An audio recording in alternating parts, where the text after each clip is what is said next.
अहमदनगर जिल्ह्यातील राहता पोलीस ठाण्यात दाखल करण्यात आलेल्या गुन्ह्याच्या खुनातील आरोपी म्हणून तृतीयपंथीयांची नावे आली आहे। पोलिसांनी शहानिशा न करता ते आरोपी तृतीयपंथी म्हणून घोषित केले।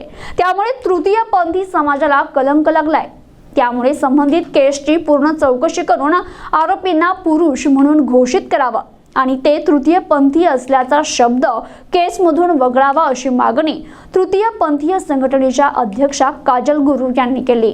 जिल्हाधिकारी कार्यालय आणि पोलीस प्रशासनाला दिलेल्या निवेदनात म्हटलंय की संबंधित प्रकरणातील 4 आरोपी हे खोटे तृतीयपंथी धरलेत। त्यातील एका आरोपीला 2 मुलं आहे आणि इतर 3 आरोपी हे श्रीरामपूर शहरातील चोरटे आहे। हे 4 आरोपी तृतीयपंथी आहे असं भासवत श्रीरामपूर शहरात चोऱ्या करतात। त्यांच्यावर श्रीरामपूर शहरात गुन्हे दाखल आहे। या लोकांमुळे शहरातील आणि जिल्ह्यातील खऱ्या तृतीयपंथीयांकडे पाहण्याचा नागरिकांचा दृष्टिकोन वेगळा झालाय। आम्हाला चांगल्या प्रतिष्ठित लोकांनी फोन करून विचारणा केली आहे, तुम्ही हे काय काम केलं? तुमचे हात आशीर्वाद देण्यासाठी असतात, त्यामुळे आम्हाला लोकांनी दान धर्म देणं देखील आता बंद केलंय। लग्न समारंभ आणि इतर कार्यक्रमातून देखील आम्हाला हकलून दिलं जातंय। पोलीस प्रशासनाने कोणत्याही प्रकारची शहानिशा न करता, त्यांची मेडिकल तपासणी न करता त्यांना तृतीयपंथी म्हणून घोषित केलं। त्यामुळे आमच्या समाजाला कलंक लागलाय। संबंधित केसमधून तृतीयपंथी असा शब्द काढण्यात यावा आणि आम्हाला न्याय द्यावा असं निवेदनातून म्हटलंय। तृतीयपंथी समाजाच्या मेन अध्यक्ष काजल गुरु यांनी जी आता बाईट दिली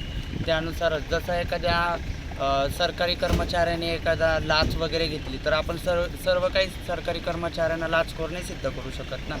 तसं एखाद्या व्यक्तीकडून चुकी झाली तर तुम्ही सगळ्या व्यक्तींना दोष नाही देऊ शकत। हाताचे पाचे बोट सारखे नसतात। तर सरकारला आणि अधीक्षक साहेबांना आमची हीच कळकळीची विनंती आहे का तुम्ही त्यांची मेडिकल चेकअप करा आणि त्यानुसार तुम्ही पुढची कायदेशीर कार्यवाही करा। कारण या समाजामध्ये 5 प्रकार आहेत LGBTQ, त्यापैकी ट्रान्सजेंडरमध्ये आम्ही येतो आणि जे होते ते गे समाजा म्हणजे गे कम्युनिटीमधून येत होते आणि त्यांनी लॉकडाऊनमध्ये पोट भरण्यासाठी हा तृतीयपंथींचा भेस घेतला होता।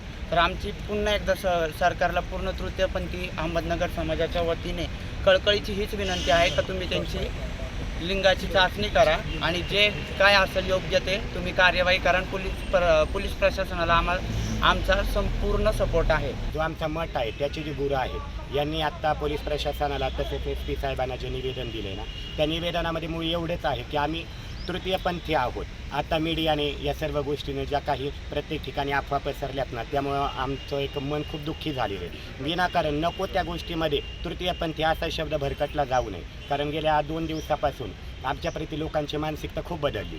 कारण आमचं मूळ कार्य भिक्षुकी करण्याचं जर त्यावरच गदा येत असेल, कुणी आमचा विनाकारणच वेश धारण करून हे करत असेल तर प्लीज अधीक्षक साहेबांना आणि मीडियाला माझी हात जोडून विनंती आहे तृतीयपंथी हा शब्द त्यातून वगळण्यात यावा।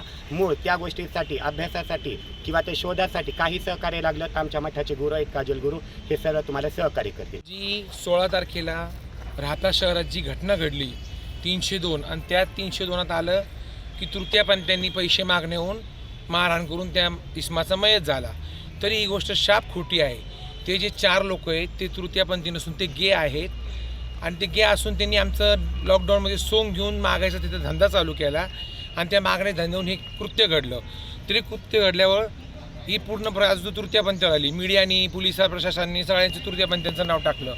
आज पब्लिकची आणि शहराची अशी भावना म्हणजे आमच्याकडे बघण्याची नजर झाली की आम्ही एक मर्डरी आहो, आम्ही खुनी आहो। पण हा असा काही प्रकार नाही, त्यांचा आमचा काही संबंध नाही लांबपर्यंत। आम्ही मठावाले आहोत, आम्ही पारंपरिक हिजडे आहोत, तृतीयपंथी आहोत, शहराचे ठाईक जन्मचे आहोत आम्ही। ह्या कारणामुळं आम्हाला नगरमध्ये कोणी भिकही देणार, जे ते येऊन रुबाब करतं तुम्ही खून केला असं एक करीनच।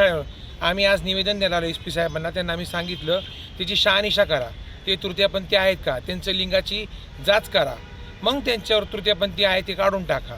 तर SP साहेबांनी आम्हाला आश्वासन दिलंय। प्रतिनिधी शब्बीर सय्यद, NTV न्यूज मराठी, अहमदनगर।